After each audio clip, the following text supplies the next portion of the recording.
tafapetraka ny tolakandro teo teny anivon'ny ministera ny fampianarana ambony ny antota taratasy ny candidat tokana avy amin'ny fampianarana ambony hiditra eo anivon'ny fitsarana manokana misahana ny fividianana. Mitondra fanazavana makasika izay moa Andriamato Horace Gatien, secrétaire général ny ministera ny fampianarana ambony. Fanazavana.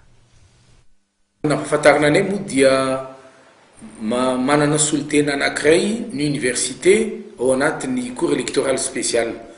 Ka tamin'ny 31 juillet teo no nivory ny président anakena satria tsy maintsy ny conférence des présidents no manolotra ny candidat dia nivory zay tamin'ny 31 juillet teo dia tamin'ny fotoan'iny nifanaraka ny président anakena fa anjarany atiny université n'Antananarivo no manolotra zay ho candidat n'izy rehetra ho anatin'ny CES.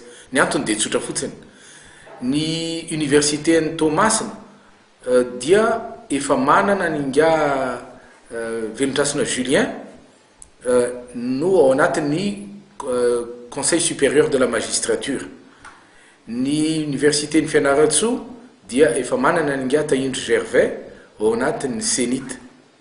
Ny université n'Antananarivo sy ny université ny Toliara sisa manana cycle complet amin'ny études en droit ka nandefitra Toliara ka nifanaraka zany izy rehetra fa Antananarivo zany nanolotra ny candidat ho amin'ny CES ka efa ny voatondro io olona io ny président ny université n'Antananarivo moa zany nanolotra azy rehefa nifanaraka tamin'ny ny collège eo amin'ny département de droit efa natolotra n'Andriamato ministra ny mombamomba ny olona io ka inoko fa efa nampitainy any amin'ny présidence de transition.